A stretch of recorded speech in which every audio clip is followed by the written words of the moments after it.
قرض لے کے قربانی کرنے کی چند صورتیں بنتی ہیں. ٹھیک ہے. قربانی کیوں کر رہے ہیں قرض لے کر؟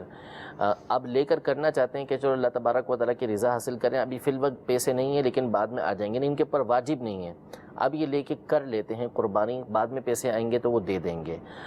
اب اگر ان کو امید ہے کہ واپس کر دیں گے اور اللہ تبارک و تعالیٰ کی رضا کے حصول کے لیے قربانی کر رہے ہیں تو اچھی بات ہے, ٹھیک ہے. لیکن ایک بڑی یہاں پر قباحت یہ ہوتی ہے کہ عام طور پر لوگوں کی عادت ہوتی ہے کہ وہ قربانی کرتے ہیں, لوگوں میں معروف ہوتا ہے کہ یہ قربانی ہر سال کرتا ہے. صحیح. اب یہ نیت کرتا ہے کہ اس سال نہیں کروں گا تو لوگ پتہ نہیں کیا بولیں گے, طعن و تشنی کریں گے, ہاتھ تنگ ہے, بہت زیادہ قربانی واجب بھی نہیں ہے, لیکن اب وہ کرتا یہی ہے کہ وہ قرضہ لے گا اور قرضہ لے کر پھر وہ قربانی کرے گا. تو اب یہاں پر بعض صورتیں جو مذموم بن جاتی ہیں, ناپسندیدہ بن جاتی ہیں کہ مقصد یہ لوگوں کو دکھانا بن جاتا ہے.